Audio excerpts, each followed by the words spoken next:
యేసుక్రీస్తు ప్రభువారు మరి ప్రజలందరికీ కూడా మరి తన వాక్యాన్ని ప్రకటన చేస్తారు. దేవుని యొక్క మాట వింటే మనకేం కలుగుతుంది?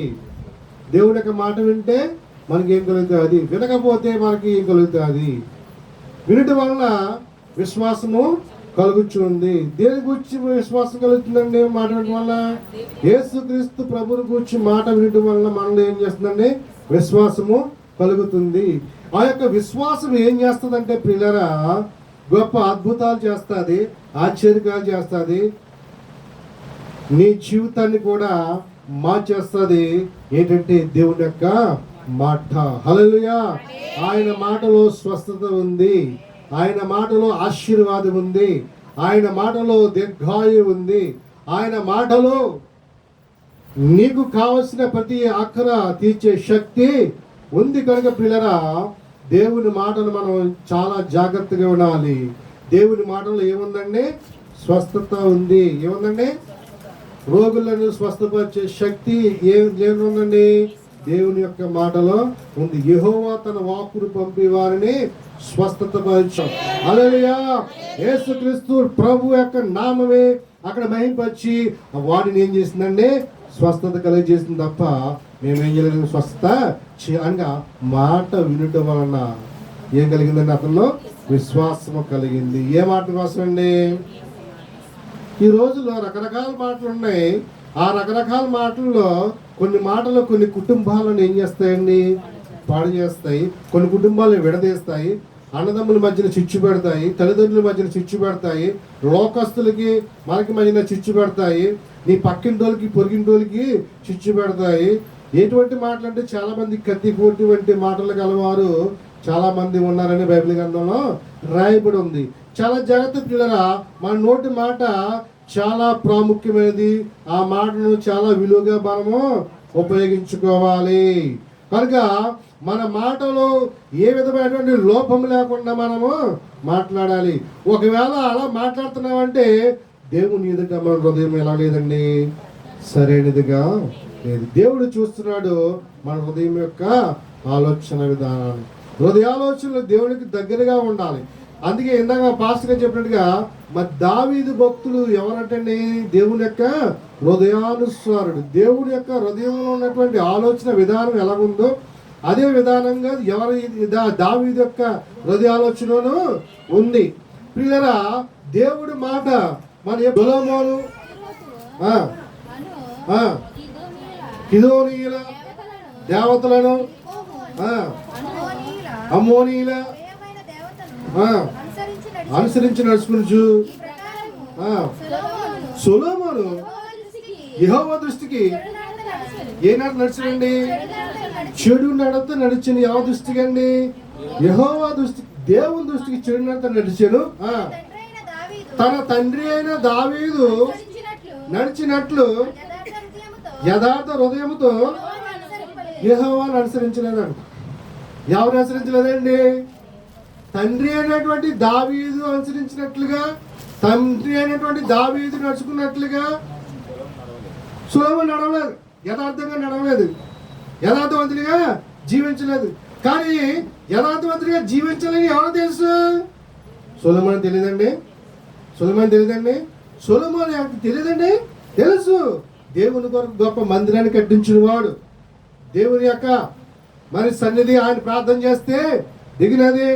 ఈ స్థలం ముందు ఎవరైతే ప్రార్థన చేస్తారో వారి మరలండి దేవాన్ని వాళ్ళకిస్తామని దేవునితో ప్రత్యక్షంగా మాట్లాడినవాడు. పిల్లరా, అటువంటి గొప్ప భక్తుడు ఏమైపోయాడండి? విగ్రహాలే ప్రార్థన చేయడం ప్రారంభించాడు.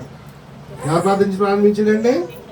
విగ్రహాలు కట్టించి విగ్రహాలు ప్రార్థన చేయడం, విగ్రహాల వైపు తన హృదయం అంటే ఏమైపోయిందంటే వాటి వైపు వెళ్ళిపోయింది.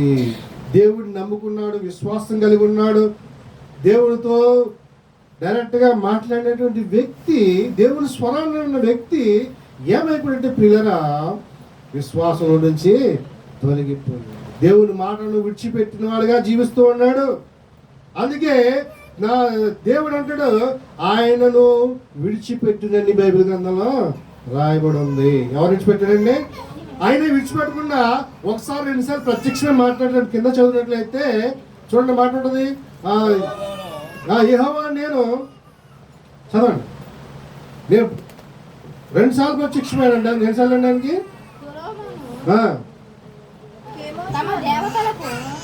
ఇంకా కింద చదవండి. ఇశ్రాయేలు దేవుడైన యెహోవా అతనికి 2 మార్లు ప్రత్యక్షమై నీ యొక్క ఇతర దేవతలను వెంబడింపవద్దని ఆజ్ఞాపించినను సొలొమోను హృదయమును ఆయన వద్ద నుండి ఎవరి వద్ద వెళ్ళిపోయిందండి? దేవుని వద్ద నుండి ఎవరి వద్ద తెలిపిందండి?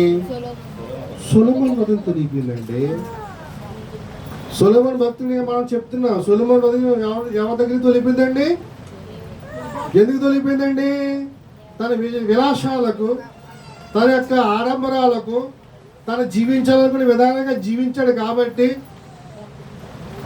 తను అనుకున్నది చేయాలనుకున్నది చేశాడు కాబట్టి, దేవుల్లోని ఉండి కూడా తన ఇష్టానుసారమైన జీవితాన్ని జీవించాడు కాబట్టి ఆయన వద్ద నుండి సొలొమోను యొక్క హృదయము తొలగిపోయింది. సొలొమోను యొక్క హృదయం తొలగిపోయింది కాబట్టి దేవుడు ఆయన ప్రత్యక్షమయ్యాడు 2 సార్లు. 2 సార్లు అండి, 2 సార్లు ప్రత్యక్షం. మార్చుకో, నువ్వు మార్చుకో, మారు మనసు పొందు, మారు మనసు పొందు, మారు మనసు పొందని 2 సార్లు ప్రత్యక్షమై చెప్పినా కానీ ఏం పొందలేదండి?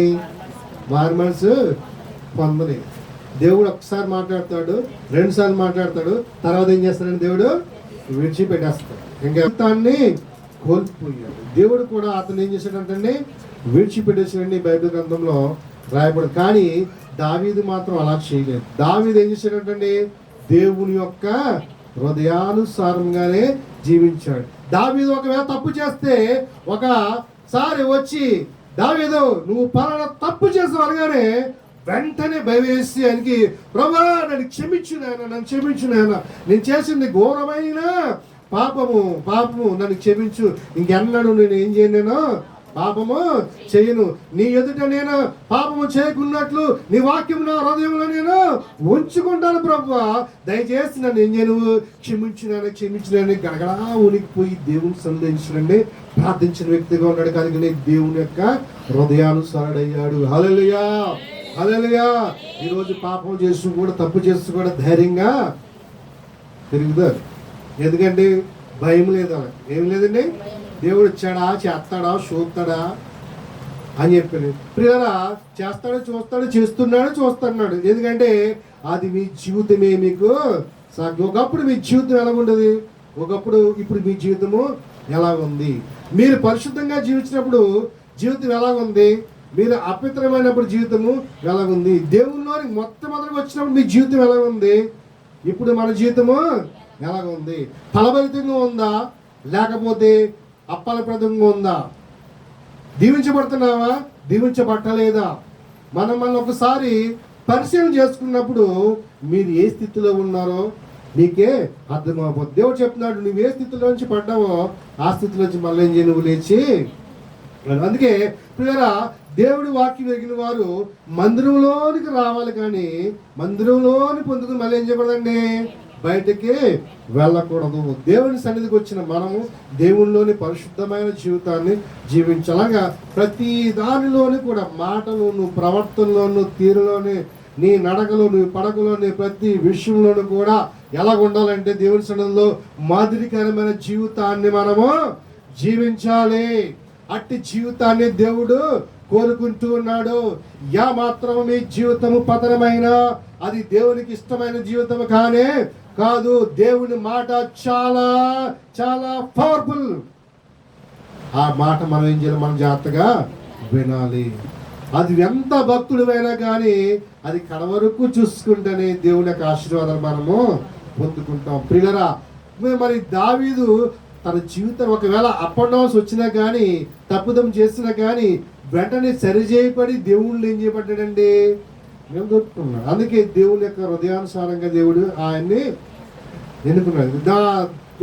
భక్తుడైనటువంటి దావీదు మరి నువ్వేం చేయలేదు బాబు, నడుచుకోలేదు నాయన, నువ్వు నడుచుకోలేదు నాయన దేవుడు చెప్తున్నాడు. పిల్లరా, దేవుడు చాలా రోషం గల దేవుడు. మనల్నంట దీవించడానికంట ఆయన సంతోషిస్తాడంట. ఏం చేయండి ఆయన? మనల్ని దీవించడానికి ఏం చేస్తాడండి ఆయన? ఏం చేస్తాడండి ఆయన? ద్వితీయోపదేశకాండము 28వ అధ్యాయము 45వ వచనం చదవండి. ద్వితీయోపదేశకాండము 28వ అధ్యాయము 45వ వచనం చదవండి.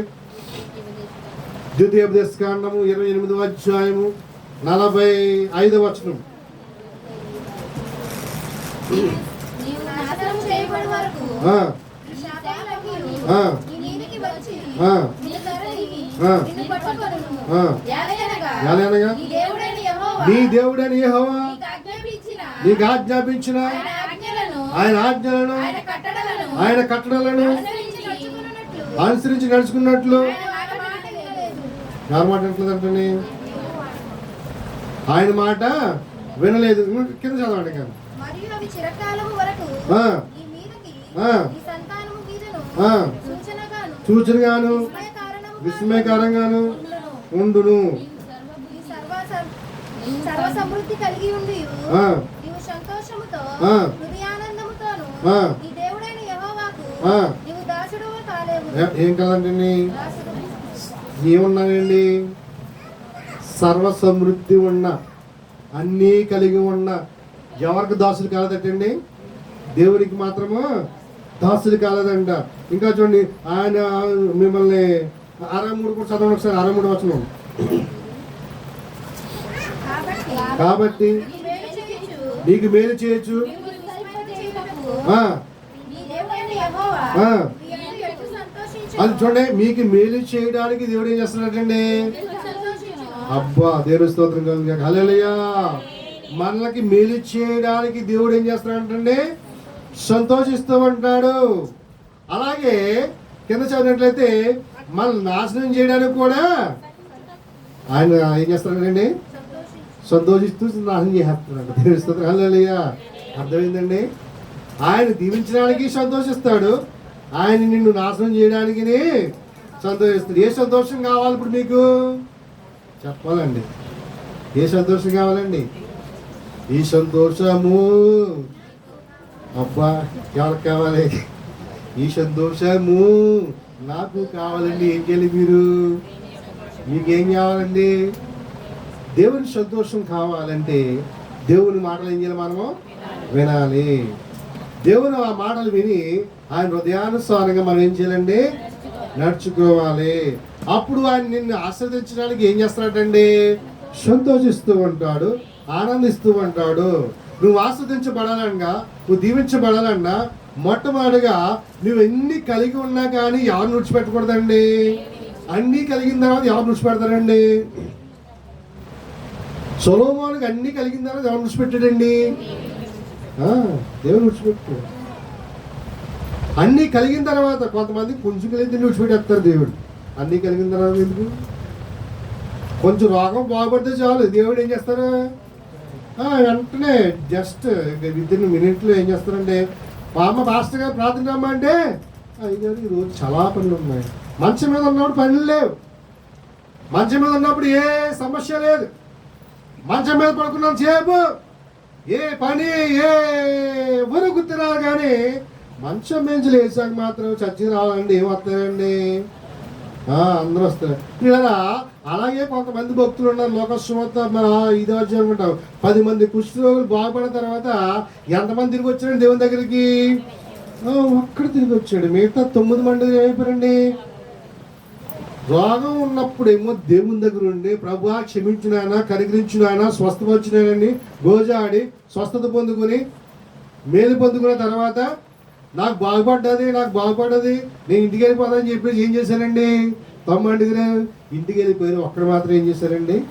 దేవుని మందిరం వచ్చారు. ప్రియుల చాలా జాగ్రత్తగా గమనించండి. అనగా యేసుక్రీస్తు ప్రభువుని అంటు పెట్టుకుని ఉన్నారు, ఆత్మీయ జీవితంలో ఉన్నారు. హల్లెలూయా అని ఇంటికి వెళ్ళిపోయారని అర్థం కాదు. అది ఏంటంటే స్వస్థత పొందుకుని దేవుని విడిచిపెట్టేశారనమాట. ఏ నిర్ణయాల్లో స్వస్థత పొందుకుని చాలా మంది దేవుని విడిచిపెట్టిన వారు లేరా అండి ఈ రోజుల్లో?